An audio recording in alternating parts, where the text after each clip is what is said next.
Greetings everyone, I hope you're well and having a great day. I'm Donovan and welcome to Burnout and Break Stuff. This week's BBS video, the Chrysler Product Variety Program, we're back on our 57 Power Wagon steering. And let's see what type of progress we can make this week in getting the truck back on the road and another step closer to sale, finding a new caretaker. So I want to thank everyone for stopping in and seeing what's going on in the shop. I appreciate all the support, the views, the objective comments, the likes, the shares. I hope everyone has a great day, and let's get into this thing and see what happens. What kind of luck we have this week in making progress on our truck. Let's find out. Now that we know we have the correct steering sector for our 57 Power Wagon, let's go ahead and get it jacked back up, get the wheels off of it, and we want to follow all of the installation instructions that come with the new steering sector. So let's get started.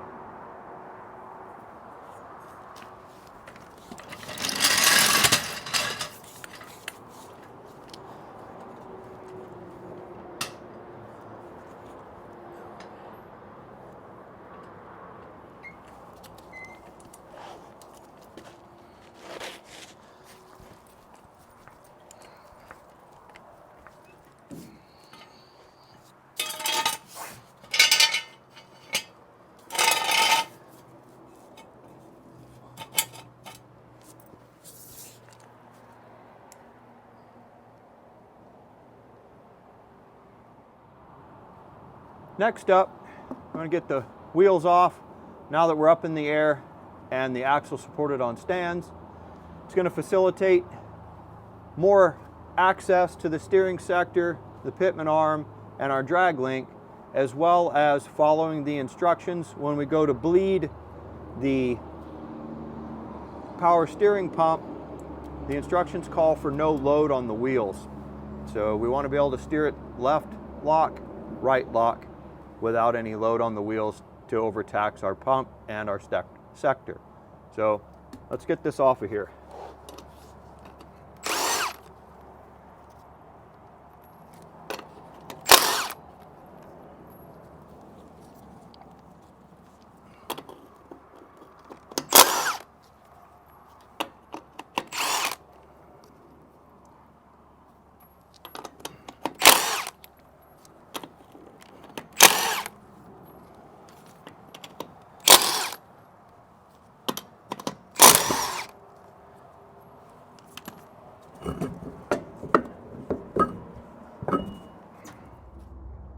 With our Power Wagon off the ground, safely supported on jack stands, the wheels removed, the next thing for us to do, to get done on our to-do-ski list, is to get that old steering sector out, get this new steering sector in.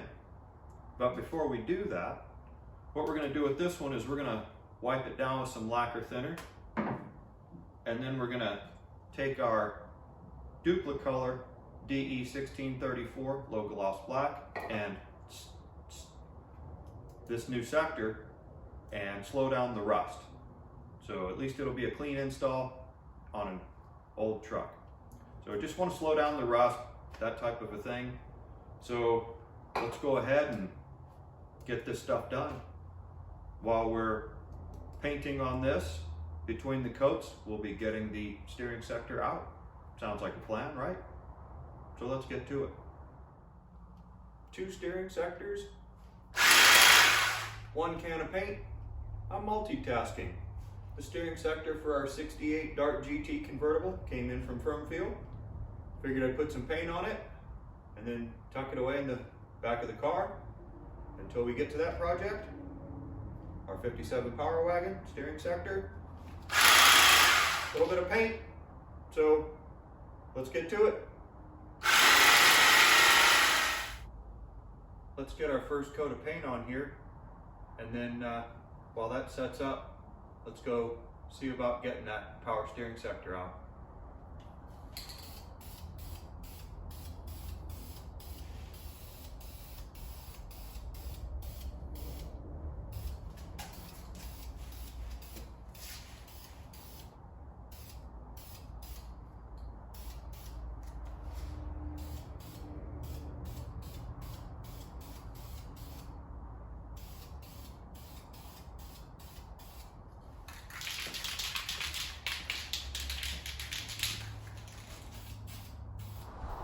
working with our paint on our sectors. Let's go ahead and work on getting this steering sector out. So we have to get this loose, pop that off, get our feed and return lines off. I'm going to go ahead and also remove this power steering pump and go ahead and drain it, because we want to put all clean fluid in there. We don't want to void our warranty. Let's drop down below here and set that aside. So this is my mocked up drag link, just to have been able to move the truck when I ran into the problem of my steering sector not being correct. I cannot find these type of tie rod ends, so this is the drag link for my 69 D100. The tapers and the like are appropriate for here and here. This pitman arm is identical to the one that's on my 69 D100. So we have quite the conglomeration of stuff going on here, and trying to puzzle piece all this stuff together has been quite the adventure, as you can see if you followed along in the videos. So let's get this out of our way, this loose. I just put this stuff on here hand tight to be able to move the truck out of the way. So get this. It's really what we would like to have, is we'd really like to have this pitman arm,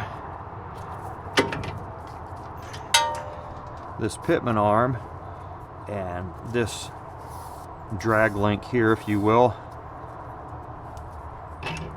all square and level.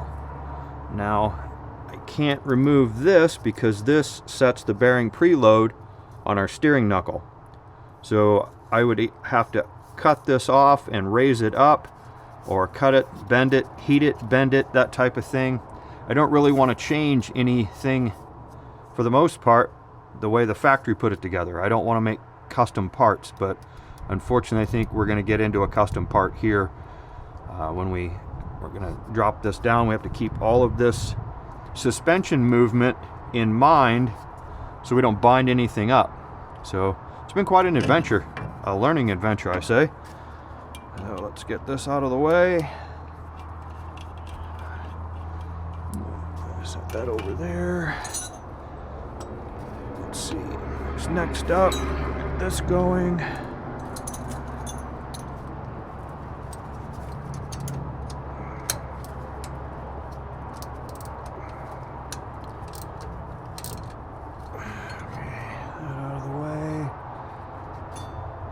Okay, let's go up top and get our hoses removed.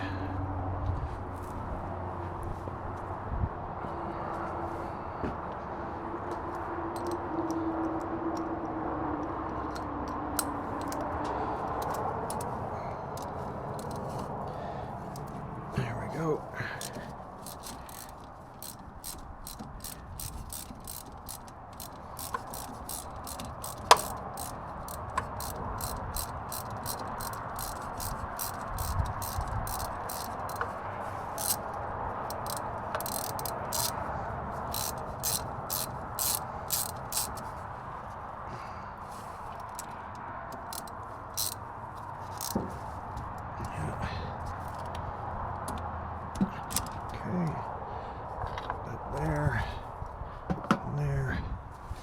Come out of there, okay.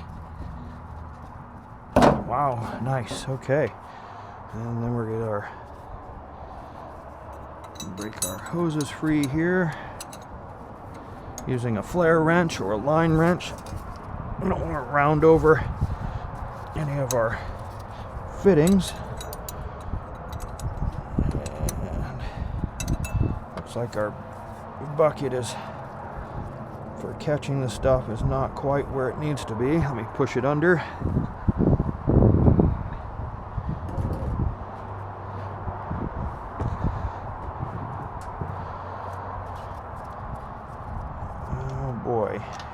fluid leak. There it goes. Well then.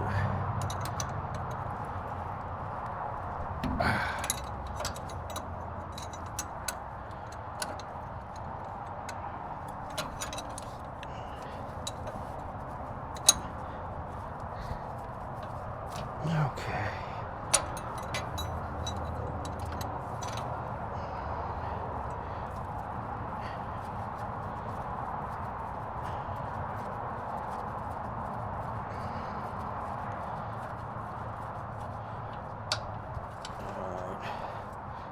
Hoses up out of the way, maybe. Yeah, that one's not. It's bent up under the sector. So I'm just gonna hook that there, put up, and I'll hook this one maybe right there for the time being. And let's get our sector out of there.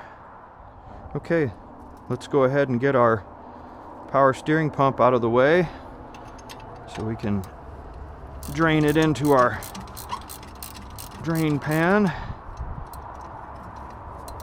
so we can install some clean fluid in there. Don't want to void our warranty. Just do what the manufacturer says and hopefully we're good to go. You know. Belt out of the way. Set that aside.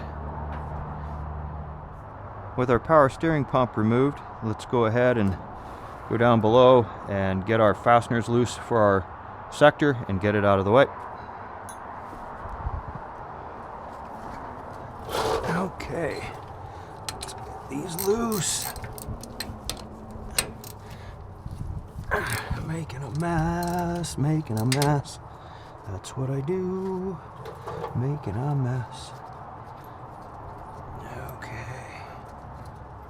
Hopefully our paint will all be dried here by the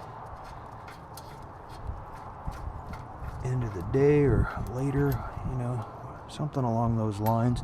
End of the day and later, that's all the same, right?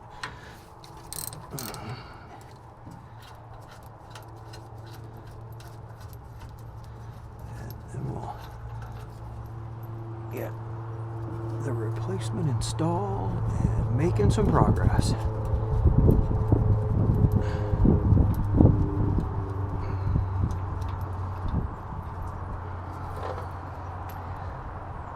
Let's see if it'll slip out this way or not. And there we go. Next up is a segment that I like to call Let's Make a Mess. Layers has a very specific set of instructions here for flushing out the power steering pump and also bleeding the system. So what I did was remove the pump altogether, turned it upside down, drained it into our drain pan here. Power steering fluid's, you know, $6-7 a quart, so I didn't want to waste any of it if I could help it. What I'm going to do is go ahead and take this high pressure side hose and tuck it into this bottle, and we're looking for clear fluid to come out of it. So I'm just going to lightly spin this. There we go. And what I'll probably have to do is do this multiple times to make sure that I get a nice clear fluid out of here instead of, you know, partial ATF, you know, partial power steering fluid, just mucky muck. Just want to make sure that I clean it all out. Don't want to void that warranty. So let's top it back up and try again.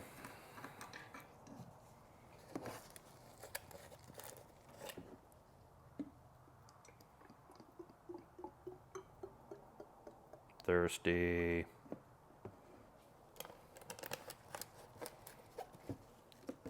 Cap on it. Try not to make a mess.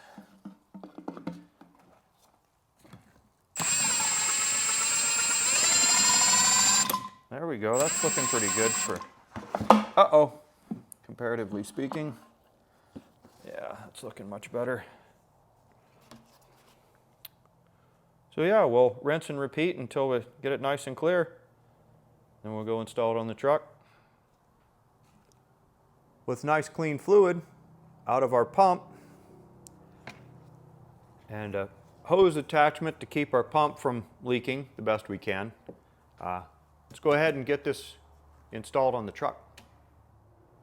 With our power steering pump once again installed in the truck, next up what we want to do is take our steering sector, freshly painted, dried out, and we're gonna turn the steering sector. We're gonna find lock to lock, and we're gonna put a mark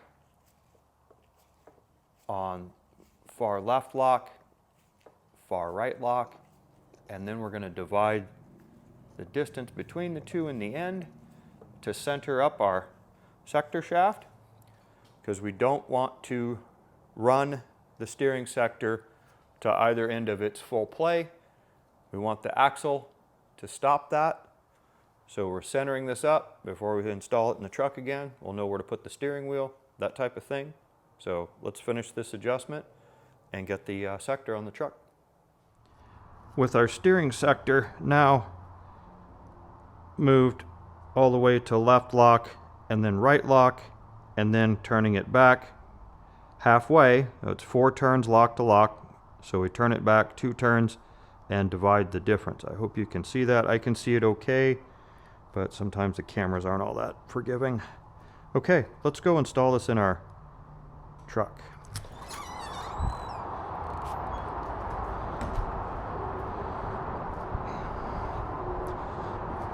What are the odds we're still recording?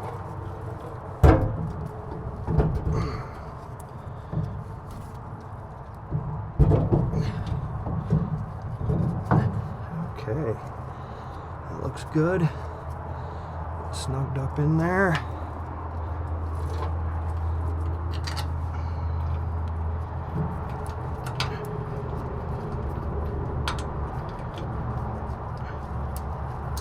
There we go. I like cooperation.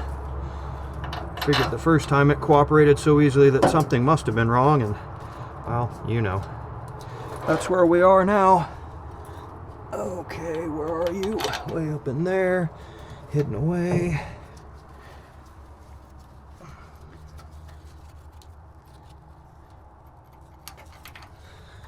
It's kind of a weird video game to watch. It's the video game of someone working on Chrysler products. All the motion similar to first-person shooters. So much fun. Okay, oh, look at that. There's the right tool for the job. And then I'll need to get my torque wrench out, 50 foot-pounds.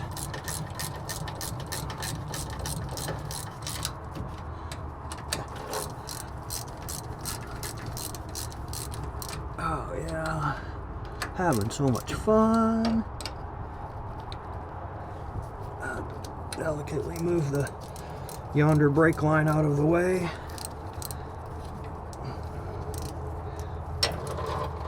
Okay, let's go get our torque wrench and get this done.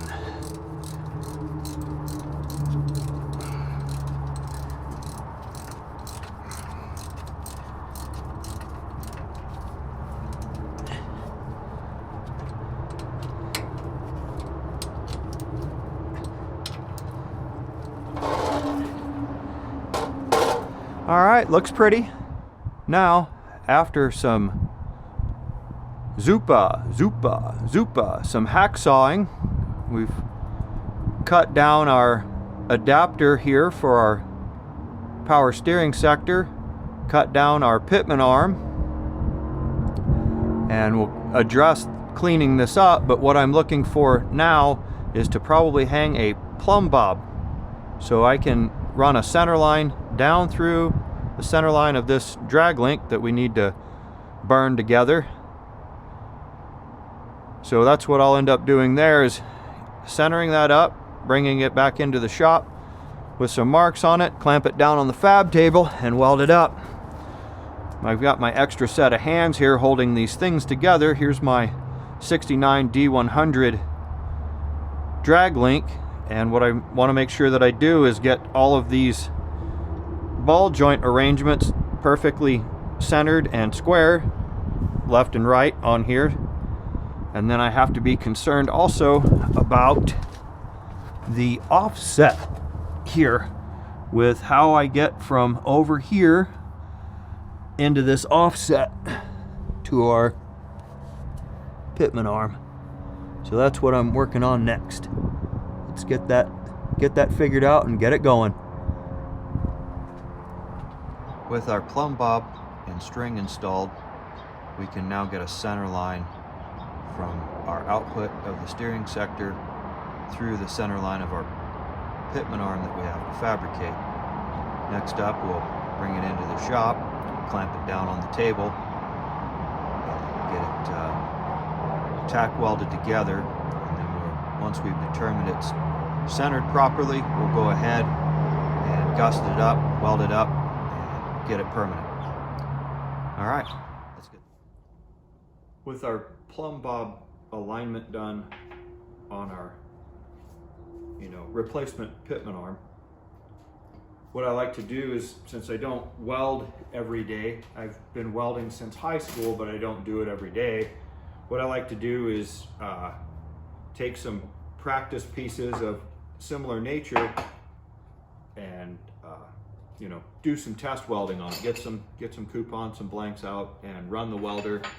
Get it set up, adjusted for working on the appropriate materials.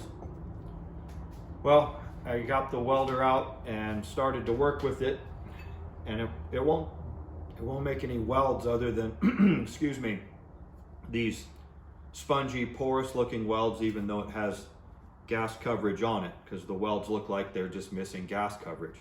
So the welder was in a flood in 2019, April 10th, and it's worked on again, off again just fine over the last 4 years. And now it's decided it doesn't want to go anymore. It's okay. It's 22 years old according to my paperwork here, the purchase. My dad had a saying, if there was no such thing as bad luck, I'd have no luck at all. So no big deal. We'll just power through it. I purchased another welder approximately a year ago, and my old welder was a 120 volt AC input unit, and works on any 15 amp outlet anywhere in the shop type of thing. It works great that way. The new one I have is a 240 volt AC welder, and I don't have many outlets. Matter of fact, I only have 2, and none of them are close to my welding table that are available. So I had to make a cord. That's what I'm working on. So let's take a look at a new welder and see what's going on there. Okay, let's get started with our extension cord here. The little welder, like I said before, is 120 volts AC, 15 amp outlet. Plug it into any of your standard household outlets here in the United States. And right now it's going to be a cart for my replacement welder. And this welder's 240 volts. It draws 35 amps at 200 amps of welding. It has a 50 amp plug here that's of a certain configuration. And the outlet on the wall that's 50 amps is a different configuration.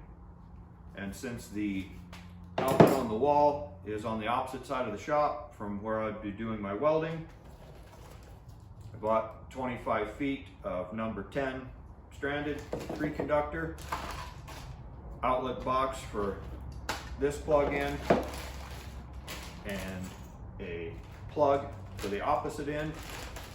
So, $114 later for the materials, cord and plugs and outlets. Let's get started.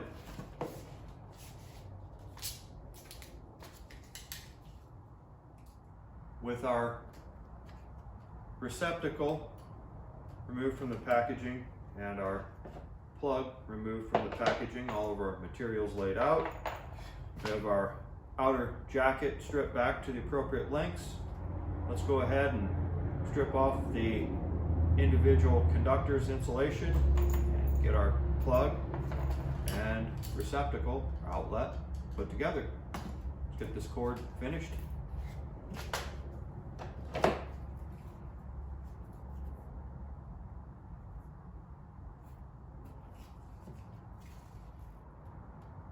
With our extension cord adapter completed,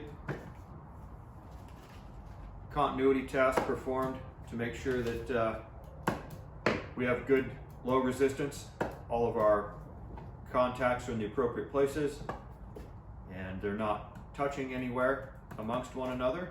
Our cord's all set to go, and unfortunately I've run out of time, so we'll have to tune in next week and see if we burn our welder to the ground or whether or not I was successful. And then we get out the operator's manual and start burning some metal with it, testing our skills, checking out the new welder, seeing how it does. So I appreciate everyone stopping by. Thank you very much. I hope everyone has an excellent day, and remember, always treat others the way that you like and want to be treated. So thanks a lot. I hope you have a great day. All right, we got a cord plugged in. Where does that thing go? Down there.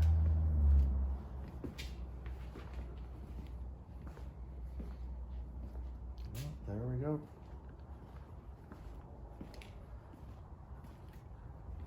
All right, we're plugged in.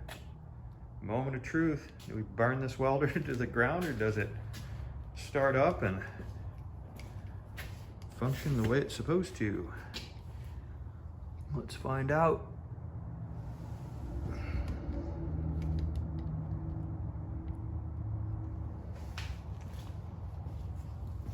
All right, fingers crossed, I wired it right.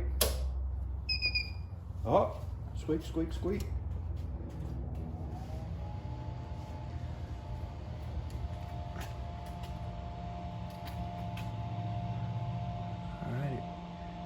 Camera doesn't pick up as well as the eye does. Interesting.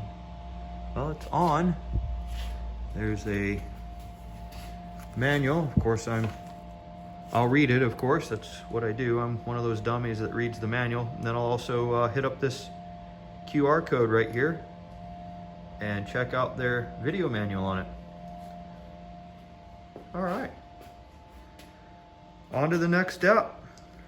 Figuring out how to use a welder that has 20 more years technology in it than the one it's sitting on top of. It was only $1,000 more. Pretty impressive. Okay.